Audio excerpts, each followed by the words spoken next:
We have come to a point as a collective where we need to stop subjectivizing the truth if we do not want to lose our society completely. There cannot be one truth in one place that becomes a lie when it crosses to the next place. Are Christians being killed? Yes. Are they being killed in disproportionate numbers? Yes. Are Muslims being killed? Yes. Who are the persons doing the killings? The truth becomes a little more difficult to wrap one's brain around at that point. But the truth of the matter is that when you have Islamic clerics, such as Gumi, coming out constantly to excuse evil.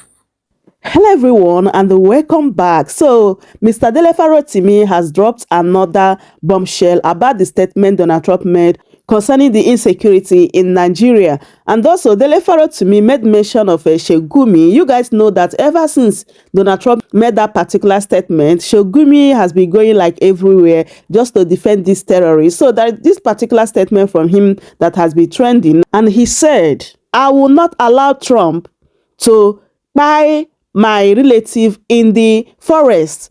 The terrorists are our children and we will protect them." This statement has caused like a lot of reactions from Nigerians, and it has raised like eyebrows. People are saying like, what is Nigeria government waiting for? That if Nigeria is indeed a country, by now they're supposed to arrest Sheikh Gumi, right? So that this is another breaking news again concerning what United Kingdom said. So according to the news, the United Kingdom's foreign Commonwealth and Development Office has issued a fresh warning against travel to some states of Nigeria, which include Borno, Yobe, Damawa, Gombe, Katsina, and Zamfara states, citing escalating insecurity, violent crime, terrorism, and kidnappings across multiple regions. Humanitarian workers were also warned of being potential targets. The advisory further recommends avoiding all but essential travel to Bauchi, Kaduna, Kano, Jigawa, Sokoto, Niger, Kogi, Plateau, and Taraba State, as well as the outer suburbs of Abuja, citing rise in violent crimes. They also made mention of a northeast and also Niger Delta, and that the southeast also remain volatile with clashes between secessionist groups and the security forces, creating potential dangers for foreigners. In the southwest, including Lagos, violent crimes such as armed robbery, carjacking, and kidnapping are increasing common, especially in major cities and during night time. So my people, as you can see, nowhere in Nigeria is safe. Like, every state, every region has insecurity problem, right? But the one that really surprised me is the same United Kingdom that is supporting Nigeria over Trump are now raising alarm and also warning the world that Nigeria has insecurity problem, that Nigeria is kind of a danger country right now. Don't come in to invest or don't come to Nigeria. That is exactly what they are trying to tell the world, right? So this is kind of hypocrisy. You people know that Donald Trump said that he is coming to Nigeria to wipe out all these terrorists so that there will be peace in Nigeria. And some countries, such as this UK, is saying that they are supporting Nigeria over Trump. And now they are raising alarm over the same thing Donald Trump is saying about Nigeria. So let's look at some of the reactions from Nigerians over this news. And this person said, "You don't see him when Trump talk, UK and AU, they form say then they support Nigeria. They talk we respect Nigeria's sovereignty, but now where it don't reach security matter, they don't drop code. They talk say wahala full ground though, na so the world they work." And another person said, "This warning coming at the heels of President Donald Trump's vows to initiate military actions against terrorists and terrorist groups killing innocent people is a confirmation that the insecurity situations in the country could affect anyone, irrespective of their race, ethnicity, social hierarchy, or religion. As a result, issues of this magnitude should neither be politicized or taken for granted by the authorities." And this person said, This is a stark reminder that Nigeria government has failed to protect its citizens. Insecurity has spread like wildfire, with violent crime, terrorism, and kidnappings becoming routine rather than exceptions. Leadership must face the reality that empty promises and half measures cannot replace decisive actions. The safety of the people cannot be left to chance. So, my people, that is it. If UK can raise alarm about the insecurity in Nigeria and they are still saying they are standing or supporting Nigeria over what Trump said, like, it is hypocrisy, right? Anyway, it led for Nigeria government to know what to do the needful, just as Donald Trump said that they should move fast. If not, US will step in. My people, let me allow you guys so that you can listen and hear what Mr. Dele Farotimi said here concerning the same matter. Do well to subscribe, like, share, and leave your thoughts in the comment section. Thank you so much for doing so. A chorus. If one person is speaking in a small corner like I am, I'm blessed to have a platform from where I can speak, and so do you. Speak your local languages to those who cannot hear this Dogonturenchi or who may not understand the issues. Take it upon yourself to educate them. I was chatting with a lady this morning on Facebook. I think my friend on Facebook, Deke Shoei, was speaking to her frustration with how uninformed the average person in the West, let me just say the South, are about the issues in the North. And I had occasion to explain to her that we would all have to educate each other, because without educating each other, we'll end up mutually destroyed by the ignorance that has been weaponized against the average Nigerian. So if you have the opportunity, please speak to the people. Speak. Record a minute clip in your own language, share it within your network, educate yourself, because you really can't teach without educating yourself. So do that, educate yourself on the subjects that calls your attention, because if you see a problem, it's almost always because you have a part to play in its resolution. So speak your own truth in your own space, preferably in your local language. We'll also talk about the subject of Nigeria and the edification of lies. There is hardly anywhere you turn in Nigeria where you do not find lies actively edified, raised up, made to seem like the truth, forced down your throat sometime as the truth in national discourse, in everything we do. Lies. We appear to have developed an estranged relationship with the truth. We see the self-evident truth and we argue counterintuitively against the truth. I don't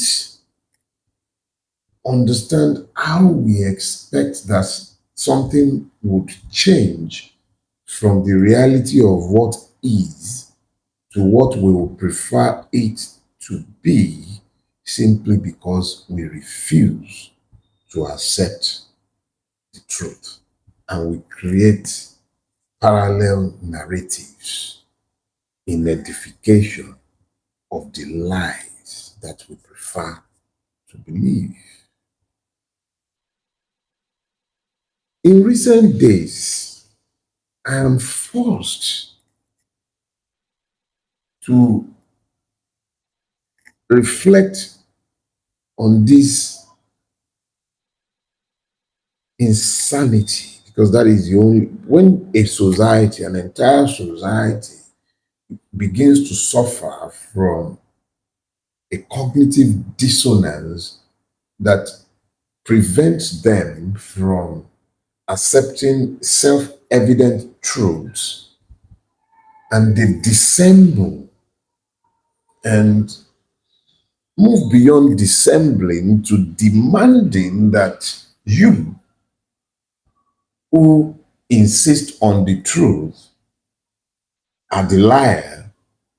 And even I have reflexively for some years had to gab myself as the insane in order to make the truth that I have had to say less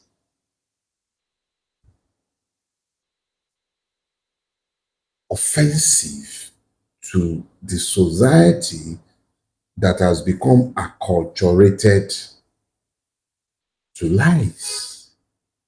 So in recent days, as Nigeria had to deal with the reality of the Trumpian mirror, found another English word. Trump held up a mirror for Nigeria.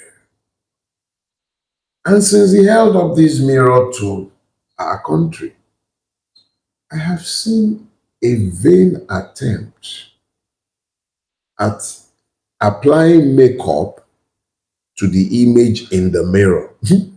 Now, that is a very funny metaphor.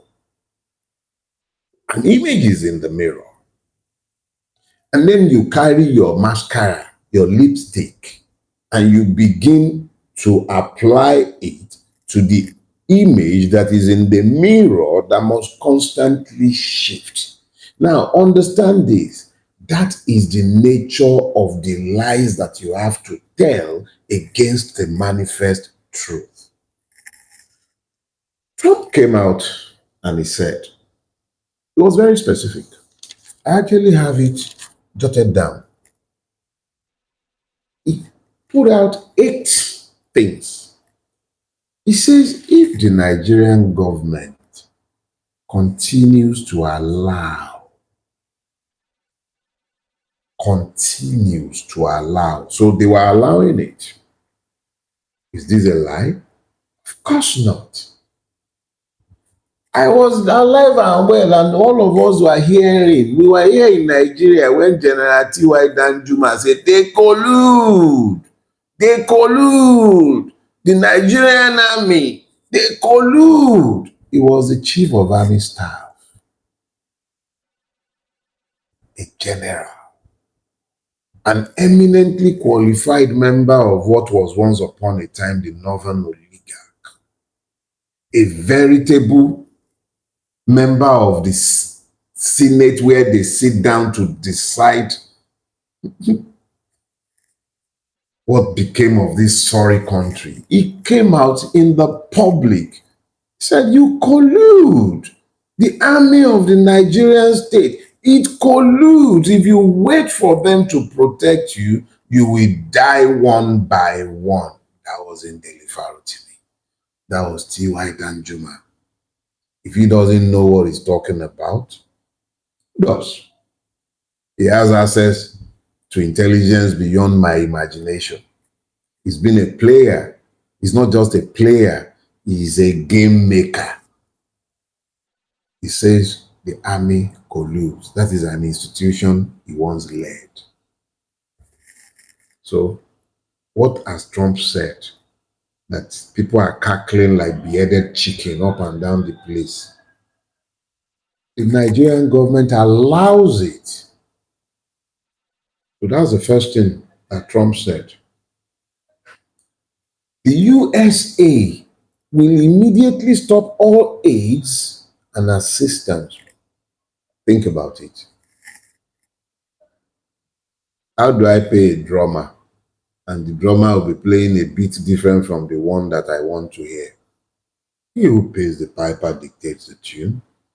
Since our rulers have assured that Nigeria remains a beggar nation in spite of its riches, why would they not be told that the hates will be stopped? How does that become the problem of the victims? The AIDS never did anything for us, but as Trump lied, has he not been giving AIDS? Has the Americans not been giving AIDS to us? We made ourselves beggars. And since when do beggars begin to have the mouth to complain about what those who gives it, and in what denomination? or even when they give or do not give. And then he went on to talk about our now disgraced country. Question is this: does it require Trump to point out the obvious to us? What does it take for a country to become disgraced? A country that cannot conduct elections? The very first function of a state is the protection of the lives and properties of the citizens. How well has the Nigerian state protected the lives and properties of the Nigerian citizen? How well? This is a state that has failed woefully, and don't forget, deliberately, because it allows it. It allows it. Trump talked about coming gun blazing. He didn't say it was going to come gun blazing for me and you. He said it was going to come gun blazing for the terrorists. If we have a situation where our government have become so manifestly useless and irresponsible that it allows it, how then do you quibble with the person who is threatening to come and do what you have failed to do as your duty? Yeah, you don't want any guns blazing in our country. It's not you. This is not a problem that can be resolved with American gun blazing in our street. But surely we can do with a few help by America in killing off those who have been killing us. So please, these lies about anyway. Question is this: he spoke about Islamic terrorists killing Nigerians. And then the firestorm began. And it is because of the edification of lies in our society. Gumi was quoted as saying very clearly, and I then went online to listen to the video. I watched the video myself. And what Gumi said was very interesting. He was seeking to make a distinction between members of separatist organizations like IPOB. He mentioned IPOB specifically, and the terrorists who are killing Nigerians indiscriminately across the length and breadth of Nigeria. Answering Gumi is not my preoccupation, but I am using Gumi to illustrate a point that must be made. When lies have become edified in a society, you'll find a situation where a man like Gumi, who should ordinarily be considered respectable, even though he is not. Once you get to know him, the more you know of the man, the more you read of him, the more you listen to him, the quicker you will find that he's deserving of no respect. Now, I am using what he said to illustrate a point, so I'll quote him. He says, yes, I know they have killed.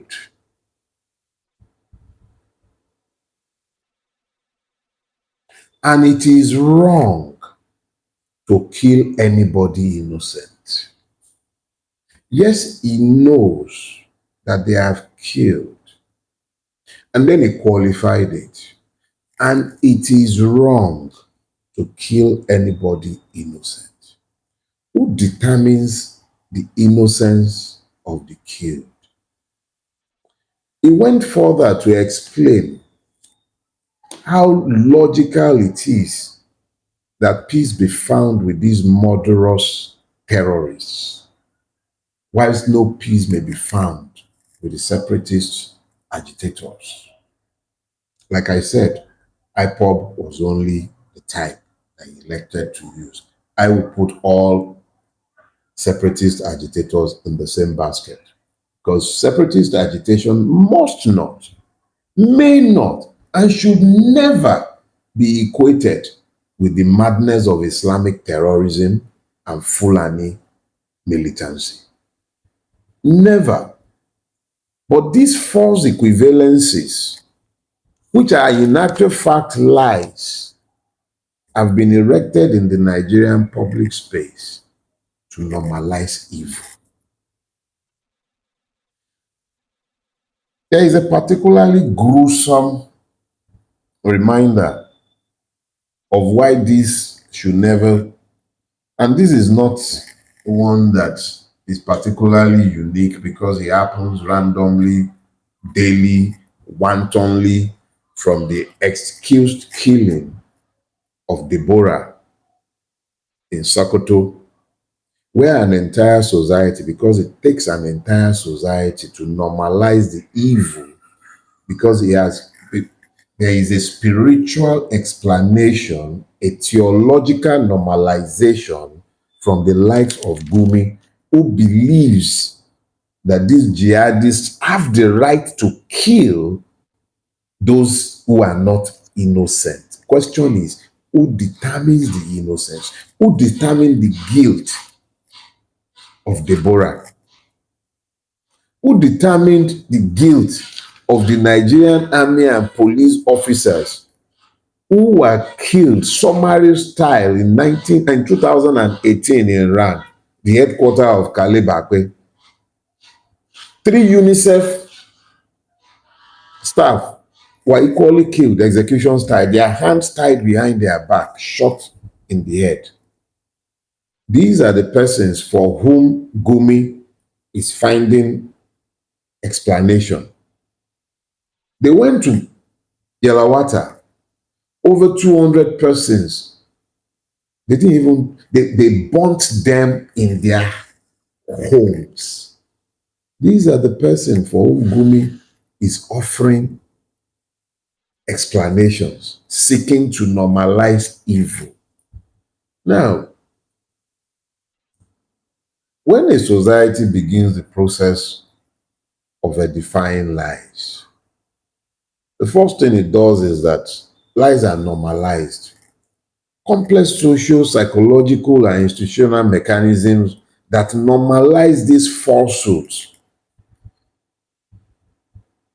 are pushed and weaponized. Lies will be told to you by trusted persons. Persons you expect to say the truth will come out and tell you, oh, there is no genocide in Nigeria. There is no genocide in Nigeria, but people are being murdered in their homes.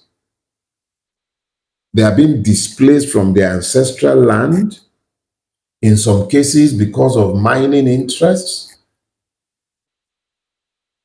In the plateau, there are documented cases of communities that have been wiped out and then resettled. And you say that's not genocide? Then what is? The extent of the edification of lies that has overtaken us has even led to a point where there is a complete absence of shame in admitting to the lies that have been told, to the ruination of this country. I was watching a piece recently where a former governor, just like a whole lot of them, but this particular one is very recent, was talking about how they weaponized lies to fight Jonathan not to remove subsidy, even though they knew it was the right thing to do. And the same APC has turned full circle to do the same thing that he then said was not the right thing to do. And there are no consequences. And then you look at the persons who stood behind that lie. Look at the lineup at Ojota. Look at the lineup at all the places where an entire, the totality of Nigerian civil organizations killed behind a lie. And that is why today the NLC cannot call a strike. None of the civil rights organizations can credibly come out and demand civil action because of the lies they have told in pursuit of a political agenda. And they come back out. A lie that should be sufficient to destroy the public the public life of somebody, of a politician, they come out publicly, admit to it, and nothing happens. With institutionalized lies, the Bureau of Statistics We cook figures, rebase the economy just to make it look good and make the political masters look great. We keep removing and adding zeros, and figures are beginning to lie in our country because we have edified lies. Government institutions are telling lies. Look at INEC, brazen lies in pursuit of the political purposes of men. You subvert the totality of a country in pursuit of lies. We raise lies to high office. You see men, they will stand behind pulpits telling lies to the people, brazenly too, no remorse. They get caught in these lies.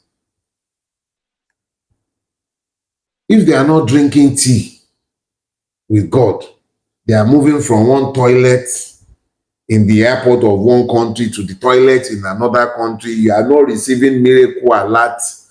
All kind of lies, barefaced lies are edified and raised up, and nobody challenges them anymore. We even have them reduced to skits, and we all laugh over it. And you find these places jam-packed, and these persons raised up as models in the society. Our courts, Lord Almighty,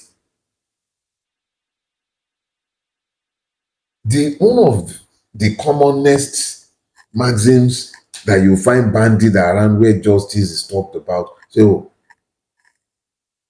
the judiciary is the last refuge of the common man. To say that the Nigerian society is blessed with a judiciary that in any way, shape, or form delivers refuge to the common man, it's a brazen lie. I know this, you know this. Almost every judicial officer with conscience in Nigeria, when they are retiring, in seeking to distance themselves from the madness from which they have retired, they begin to preach against judicial corruption. They begin to preach. I have been involved in a case where a judge actually he granted an injunction, interim, not something that was on notice, ex parte. He granted it ex parte, directing police, DSS, civil defense to perform an act where the other party never had an opportunity to even be heard, and has never been given an opportunity to be heard. And this ex parte order is still subsisting more than 8 months after it was granted. That is the country we have built. We've edified lies. I hope you read Chidi Odinkalu's piece about Wike's judge, the one that is exclusively reserved for Wike. That is the society we have built. That is the judiciary that we have built. You find high government officials spreading lies and hatred from behind the desk of the state, and you expect peace to reign in such a society. But why do we allow this? There is first the confirmation bias, because you've already decided that all Christians are Hani or Kufri, or all Muslims are terrorists. When they talk about the way a Christian life was dispensed with, It doesn't hit you because you've devalued that life by the lies that you have already embraced. When they say all Muslims, note the word all, are terrorists, it's easier for you to embrace as well. You forget, of course, the Imam that hit so many, but who was he hiding them from?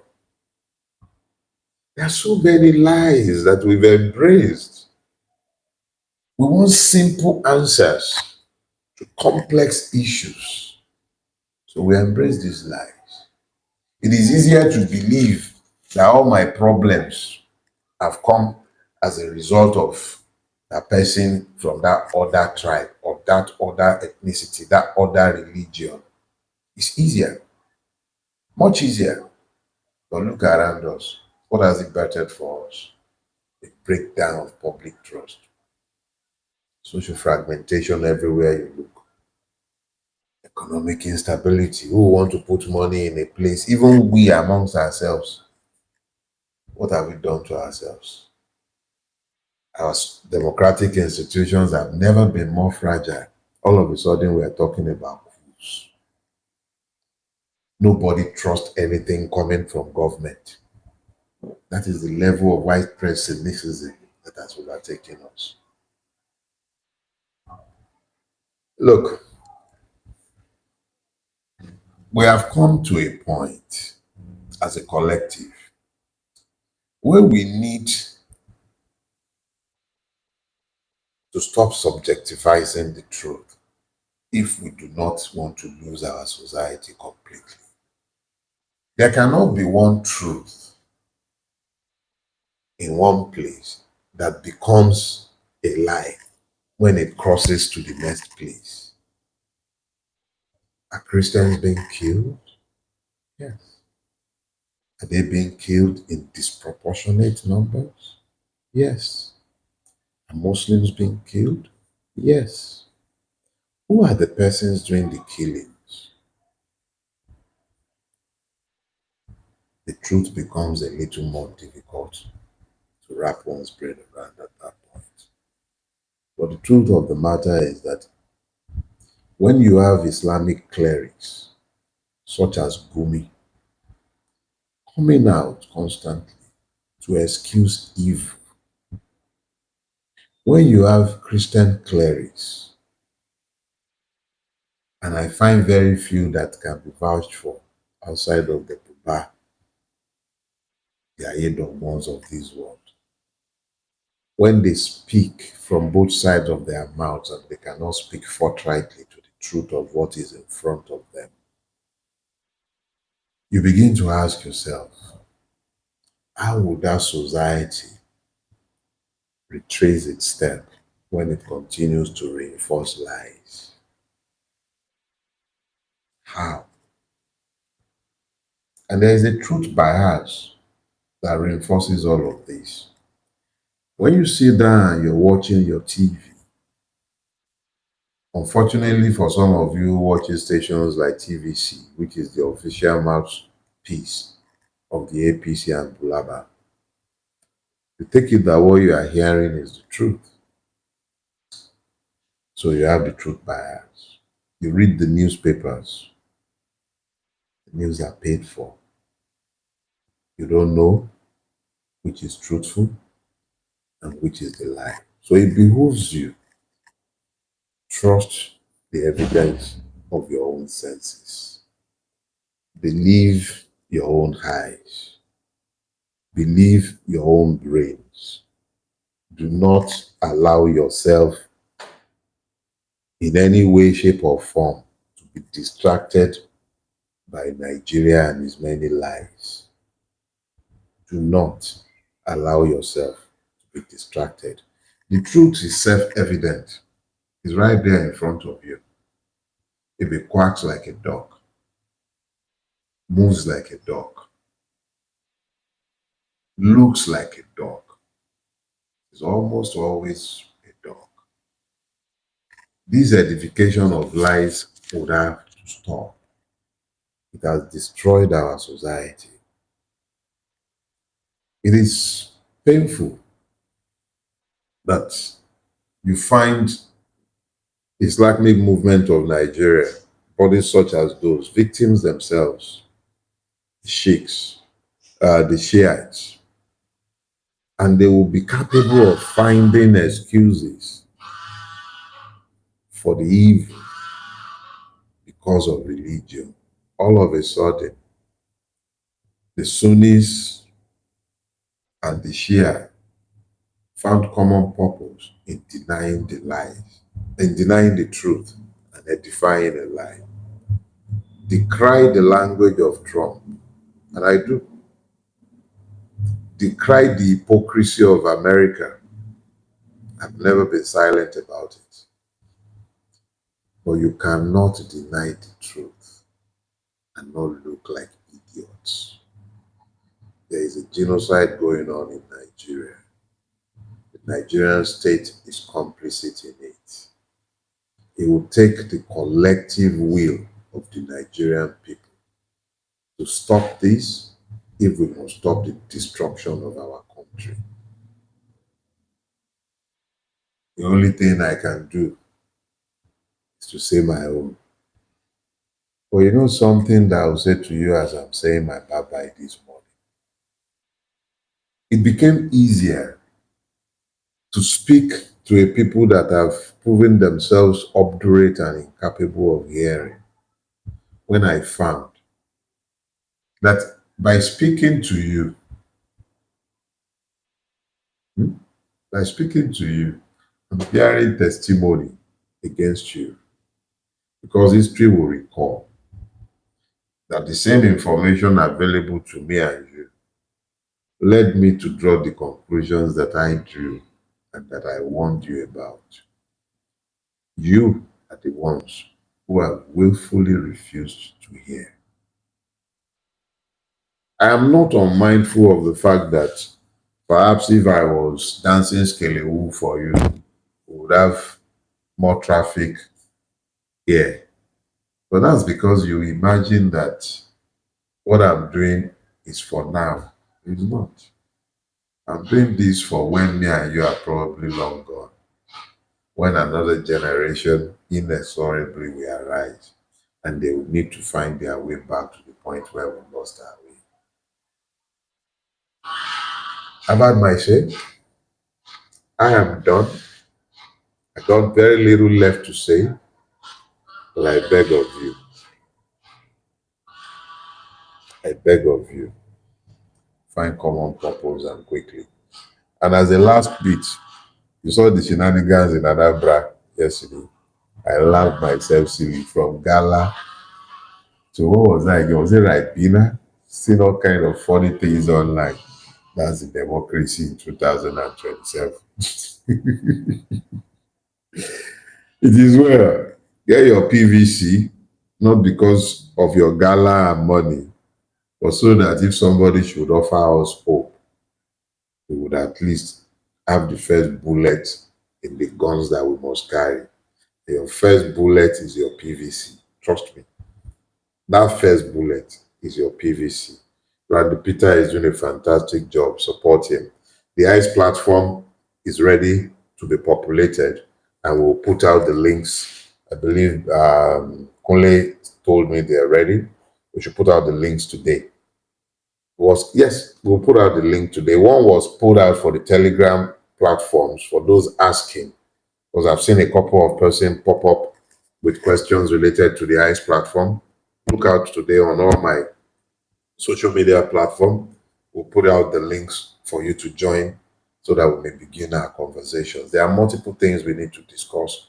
This is not as interactive as it's not interactive enough to challenge ourselves so that we might argue back and forth and educate each other. But the Telegram group and the WhatsApp group should provide that to all of us. So look out. You see that. Bear with us if we are a little slower than you would have preferred. God bless you all. Have a blessed week in front of you. And if you have been busy supporting terrorism in Nigeria, be careful. Trump is not likely to inform you before it drops.